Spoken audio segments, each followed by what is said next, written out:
I'm pretty anxious to get going at these things. Whenever you have masses like this, it's a possibility it could be anything. I mean, it could be a tumor. I mean, there's all kinds of stuff that these masses could be.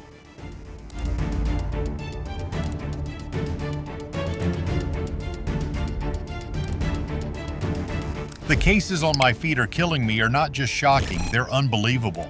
In one case, Mitch's feet are covered with hundreds of painful lesions, making every step feel like walking on shattered glass. There are plenty of more cases like this one, and we are about to get to know them all. How can they pull those cases off with delicate procedures?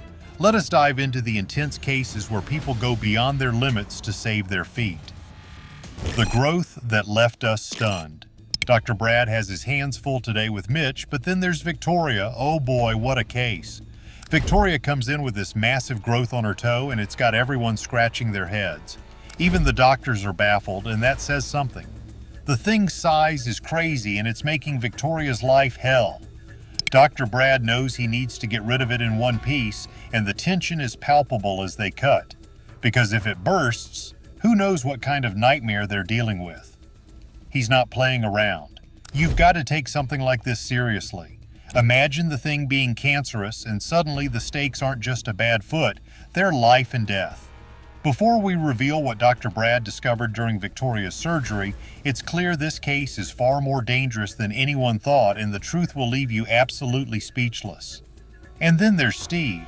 Poor guy's foot is like a war zone. Seriously, this is the worst case of gout Dr. Brad has ever seen. The gout crystals are not just sitting there quietly. They're everywhere, in every joint, in every crevice. It's like he's got shards of glass lodged inside his foot, and it's a ticking time bomb. Today is the day of Victoria's surgery. What she has on her foot is definitely a mystery. I personally haven't seen a mass that large on a toe before. It's enormous. Every cut, every bit that gets removed is a step away from the ultimate outcome. Amputation. But the fear of amputation looms heavy. Dr. Brad digs through the layers of tissue, hoping, praying that there's enough solid bone left to save this man's foot. Steve's love for red meat landed him in this mess, and it's heartbreaking to think that something so simple could lead to this much suffering. Fast forward to Mitch's surgery day. This poor guy has lesions like no one's ever seen. Hundreds of them. It's exhausting just to think about it, and for Dr. Brad, it's a marathon. Each lesion needs to be punched out, sent to pathology, and stitched up. When you've got over 100 growths on just one foot, it's like playing a never-ending game of whack-a-mole. The texture of these things is wild, hard like rocks, and they just keep coming. As they work their way through each cluster, you realize this is about more than just surgery. It's about giving Mitch his life back, one hole at a time. Mitch's feet are covered in clusters of lesions, each one needing to be meticulously removed. Dr. Brad knows he has to go deep enough to remove them entirely, otherwise they risk coming back. The procedure is grueling. Each lesson is like its own little fortress, hardened and resistant. The sheer number of them makes it a Herculean task, and Dr. Brad has to stay focused through each and every extraction.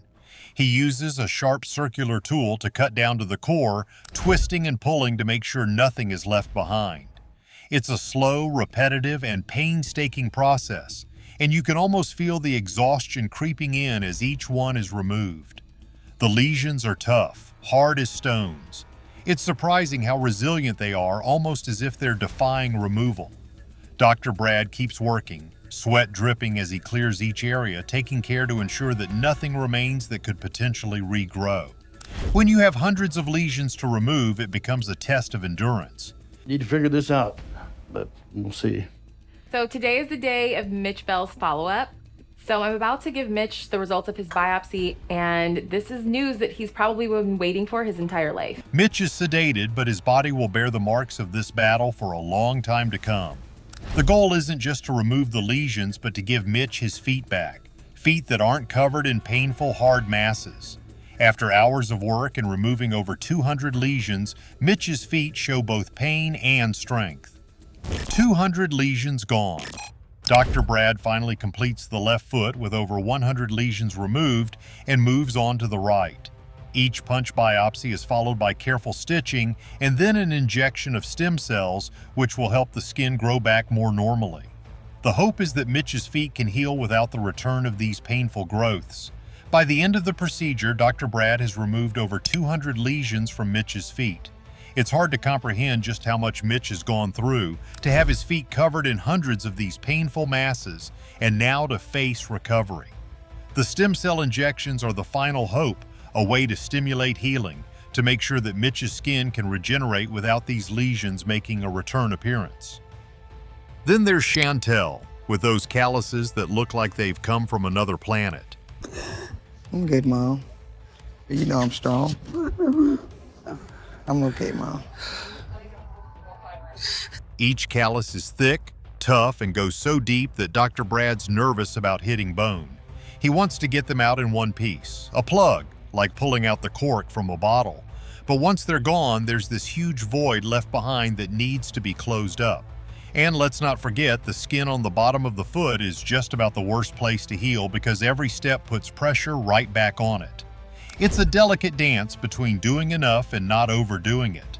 The calluses are enormous and Dr. Brad has to be careful as he works. One wrong move and he could hit bone, causing even more complications. The goal is to remove them in one solid piece, but these aren't like anything he's seen before. They're so dense and so deeply embedded that every cut is a risk. He has to make sure that he doesn't leave anything behind, but also that he doesn't cause any unnecessary damage. When he finally gets the first one out, it's like a huge cork, a solid mass that leaves a gaping hole in Chantel's foot. The challenge now is to close it up, to make sure that the wound heals properly, despite being on the bottom of her foot where every step will put pressure on it. The process is slow and Dr. Brad has to be meticulous. The skin on the bottom of the foot is thick, but it's also sensitive. It takes a lot of skill to close up the wound in a way that will allow it to heal without reopening. Chantel's case is challenging not just because of the size of the calluses, but because of their location. The bottom of the foot is one of the hardest places to heal, and Dr. Brad knows that this is going to be a long road for Chantel. But once the calluses are out, there's a sense of relief. At least the worst is over. Now it's just a matter of healing and hoping that they don't come back. Neo's up next, and she's got an ankle that's been shattered for 10 years. 10 years walking around like that, it's almost unimaginable. So this is a pretty huge surgery. The alignment's messed up. Yeah. It's like here, and then this is like over here. Her bones are like small pieces scattered in her ankle, and Dr. Brad's job is to realign and fuse them. This isn't just about fixing a foot, it's about giving her a shot at a normal life again. The skin graft is another beast. The blood supply has to be perfect, or it all fails.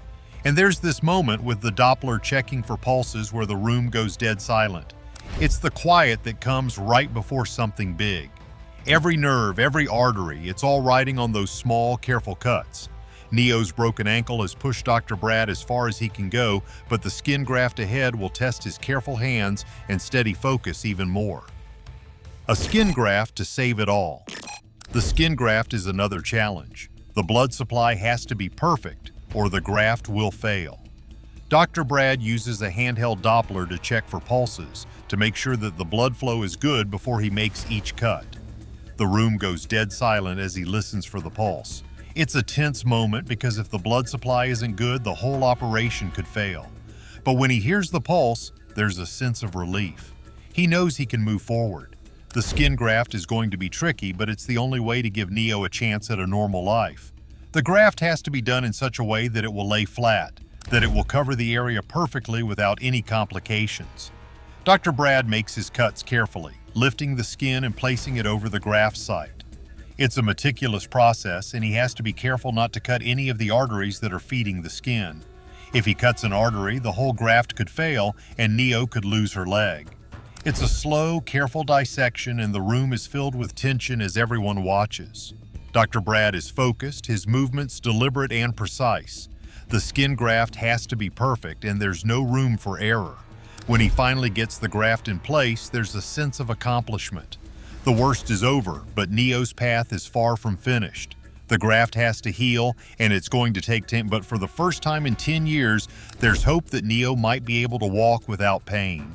Steve's case is one of the most severe cases of gout Dr. Brad has ever encountered. The crystals have built up over years, and they've invaded every joint in his foot. The goal is to remove as much of the gouty deposits as possible to relieve the pain and to try to save the foot. But the fear of amputation is always there, lurking in the background. Dr. Brad knows that if the bones are too damaged, if the gout is eaten away too much, there might not be enough left to save. The first incision reveals just how bad it is. The crystals are everywhere, and they're not just in the joints, they're in the soft tissue in every nook and cranny of Steve's foot. Dr. Brad works methodically, removing the deposits piece by piece. It's like digging through a minefield, each deposit a potential danger. The crystals are sharp like shards of glass, and they've caused so much damage to Steve's foot. So the plan for today is to see exactly where all the gouty crystals and tophi are, remove them, and then see his bone and make sure it's hard enough. The bones are fragile, and Dr. Brad has to be careful not to cause any more damage. The fear of amputation is always there, but Dr. Brad is determined to save the foot if he can. As he works his way through the layers of tissue, removing the crystals, he finally gets down to the bone, the moment of truth. The bone is fragile, but it's not completely gone. There's hope. Dr. Brad decides to put in a plate to stabilize the bone and give it a chance to heal. It's a risky move, but it's the only chance Steve has to keep his foot. The plate goes in and Dr. Brad secures it with screws. It's not perfect, but it's enough. The foot is stable, and for the first time in a long time, there's hope that Steve might be able to walk without pain. The recovery is going to be long and it's not going to be easy, but the foot is still there. Dr. Brad has managed to save it, and that's a victory in itself. Steve's love for red meat landed him in this mess, but now he has a chance to change, to live without the constant pain of gout. The surgery is over, but the battle is far from won. The next few weeks will be crucial as Steve's foot heals and the plate holds the bones together. There's hope, but it's fragile, just like the bones in Steve's foot. Seeing all these cases unfold, you can't help but wonder what's next for these patients. Will Mitch's lesions come back? Is Victoria's growth something more sinister than anyone thought? And will Neo finally get to live without pain after all those years of suffering? These aren't just surgeries, they're transformations, and the outcomes are far from certain. It's equal parts fascinating and terrifying. Join us as we continue to dive into these medical wonders. Will these patients ever truly find relief, or is there more waiting beneath the surface? With Neo's surgery showing signs of success, we will now look at some of the strangest and hardest foot problems. Feet that changed everything. The human foot, it's a complex masterpiece of bones, muscles, and tissues. Yet this incredible structure can sometimes turn against us in the weirdest ways. I'm talking about the craziest foot conditions out there, the kind that makes you appreciate your feet when they're just doing what they're supposed to. Some of these conditions aren't just rare. They're the kind of bizarre that leaves doctors scratching their heads, and those unlucky enough to experience them wondering how they got so, well, unlucky. Let's dig into some of these strange, painful, and downright weird foot diseases. Imagine you're a kid just running around the playground and suddenly one of the bones in your foot decides it's had enough. That's what happens in Kohler's disease, a rare disorder usually hitting children between 3 and 7 years old. The problem? The navicular bone, one of those weird little bones on the top of the foot, loses its blood supply. Without blood, the bone starts dying, which is as painful as it sounds. Kids with this disease start limping and the top of their foot swells up and feels tender. The experts aren't really sure why it happens, but stress on the growing bone might be a factor. Treatment, rest, no running around, and sometimes a cast to let things heal. If you're 3, that's a big deal. Freiberg's disease targets the second toe, specifically the metatarsal head, and no, it's not a fancy dance move, it's a pain in the foot. Usually it hits teenagers or young adults, more often girls. The bone in the toe stops getting enough blood, causing parts of it to die, making it feel stiff and sore. Picture your toe refusing to bend or throbbing with each step. It gets swollen and suddenly regular shoes become your worst enemy. Treatment ranges from orthotic inserts and taking it easy to, in the worst cases, surgery to fix the problem. Fun, right? Now here's a disease that doesn't just stop at your foot. The biggest challenge with the graft is essentially that there's blood supply. I cannot compromise the blood flow. Maffucci syndrome is rare and quite complicated. involving multiple tumors made from cartilage called enchondromas and blood vessel tumors called hemangiomas.